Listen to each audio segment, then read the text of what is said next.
जैसे जैसे हम बजट की तरफ बढ़ रहे हैं, मनी 9 बजट के अलग अलग पहलुओं को आपके लिए डिकोड कर रहा है। और आज की इस स्पेशल वीडियो में हम ये नहीं बात करने वाले कि बजट आपके लिए टैक्स का बोझ कम करेगा या बढ़ाएगा। हम सरकार के खर्चों पर बात नहीं करने वाले हैं, लेकिन हम एक बहुत ही इंटरेस्टिंग एस्पेक्ट पर बात करने वाले हैं कि सरकार के ऊपर जो कर्ज है, इसको लेकर अब सरकार की आगे क्या रणनीति हो सकती है।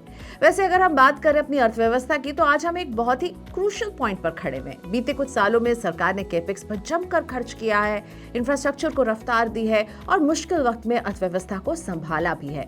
बाजार से पैसे उधार लिए हैं और अब जब बजट 2026 का काउंटडाउन शुरू हो गया है, तो सवाल इस बात का है कि क्या सरकार बजट में अपनी बोरोइंग की रफ्तार पर ब्रेक लगाएगी। तो इसी सवाल का जवाब आपको हम देने की कोशिश करते हैं अपने इस वीडियो में। नमस्कार, मैं हूं प्रियंका संभव, आप देख रहे हैं मनी 9।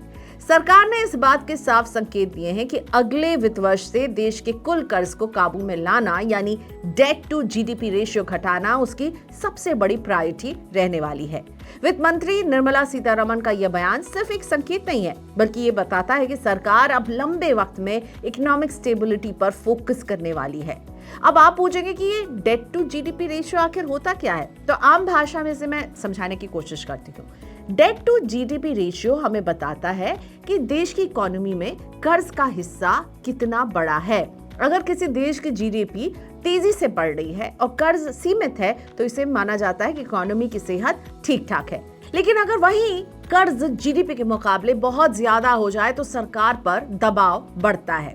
और अब अगर आपका सवाल है क्यों, तो ये भी बताते हैं, क्योंकि फिर सरकार की कमाई का एक बड़ा हिस्सा जो कर्ज हैं, उनके ब्याज को चुकाने में जाएगा। फिर सरकार विकास के लिए खर्च नहीं कर पाएगी, दूसरे कामों के लिए खर्च नहीं कर पाएगी।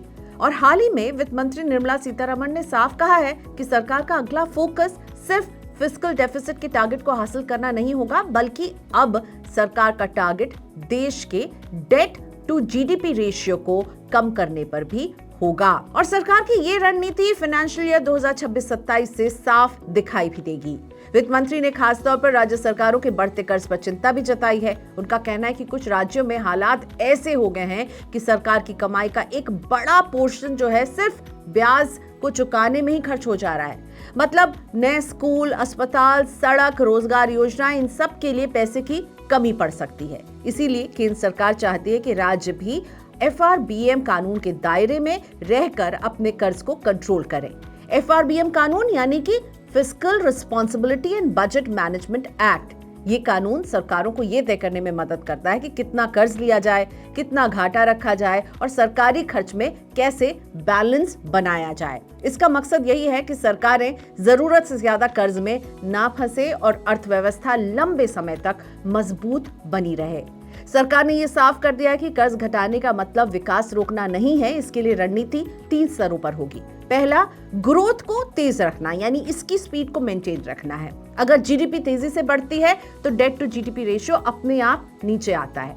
दूसरा, खर्च में एक डिसिप्लिन, जरूरी खर्च जारी रहेगा, लेकिन गैर जरूरी खर्चों पर कंट्रोल किया जाएगा। और तीसरा, फाइनेंशियल सिस्टम को मजबूत करना, बेहतर टैक्स कलेक्शन, मजबूत बॉन्ड मार्केट, ज्यादा ट्रांसपेरेंसी और टेक्नोलॉजी का बेहतर इस्तेमाल। अक्सर आम लोगों के मन में यह सवाल आता है कि सरकारी कर्ज का हमारी और आपकी जिंदगी से क्या लेना देना है। तो आपको यहाँ बता दें कि असल में बहुत ज्यादा कर्ज का आपके ऊपर सीधा असर पड़ता है। इससे टैक्स बढ़ने का खतरा होता है, सरकारी योजनाओं में कटौती दिखती है, महंगाई पर दबाव होता है और आगे आने वाली पीढ़ियों पर बोझ बढ़ता है।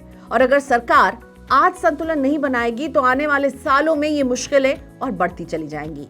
वित्त मंत्री ने यह भी कहा कि विकसित भारत 2047 के सपने को पूरा करने के लिए सिर्फ तेज ग्रोथ नहीं, बल्कि बैलेंस्ड ग्रोथ की जरूरत है। एक ऐसा भारत जिसकी अर्थव्यवस्था मजबूत हो, कर्ज कंट्रोल्ड हो और जो वैश्विक स्तर पर भरोसेमंद माना जाए। और डेट टू जीडीपी रेशियो को घटाना इस दिशा में एक अहम कदम रहने वाला है। निर्मला सीतारमण ने यह भी माना है कि कोविड के बाद भारत का डेट टू जीडीपी रेशियो काफी बढ़ गया था। सरकारी आंकड़ों के मुताबिक ये 60% से भी ऊपर चला गया था, लेकिन अब ये धीरे धीरे कंट्रोल में आ रहा है। यहाँ पर कमी नजर आ रही है और ऐसे में सरकार चाहती भी यही है कि इस गिरावट को और बढ़ाया जाए, ताकि आने वाले सालों में इसे कम करने का एक रोड मैप तैयार हो। तो कुल मिलाकर तस्वीर जो हमें अभी समझ में आ रही है, सरकार ने इस दिशा में तेजी से काम शुरू कर दिया है। डेट टू जीडीपी रेशियो को कंट्रोल करना चाहती है और टारगेट भी उन्होंने अपने लिए जो है क्लियर बना ही लिया है। लेकिन आने वाले सालों में ये देखना अहम रहने वाला है कि क्या विकास की रफ्तार बनाए रखते हुए सरकार कर्ज पर लगाम कस पाएगी। क्या केंद्र के साथ साथ राज्य भी वित्तीय अनुशासन अपनाते हैं और क्या सरकार का ये प्लान वाकई में हकीकत की शक्ल ले पाएगा या नहीं। और इसीलिए इस बजट पर हमारा ध्यान इस आंकड़े पर भी रहेगा कि वित्त मंत्री डेट टू जीडीपी रेशियो को लेकर क्या बोलती हैं और इसे कंट्रोल करने के लिए किस तरह का प्लान देश के सामने रखती हैं। तो बजट से जुड़ी ये खबरें हम आपके लिए लाते रहेंगे। इस तरह का कंटेंट आपको कैसा लग रहा है कमेंट बॉक्स में हमें जरूर लिख करके बताइएगा। देखते रहिए मनी 9।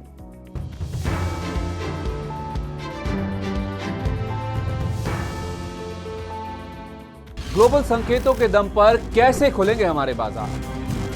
क्या कह रही हैं खबरें और ब्रोकरेज रिपोर्ट्स? किन शेयरों में बनेगा पैसा? बाजार खुलने के बाद क्या खरीदें, किन शेयरों को करें पोर्टफोलियो से बाहर?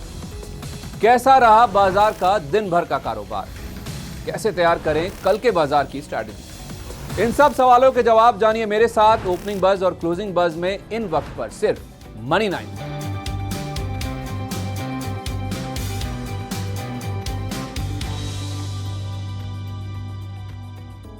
मनी 9 लाया है मेंबरशिप प्रोग्राम मनी 9 प्राइम।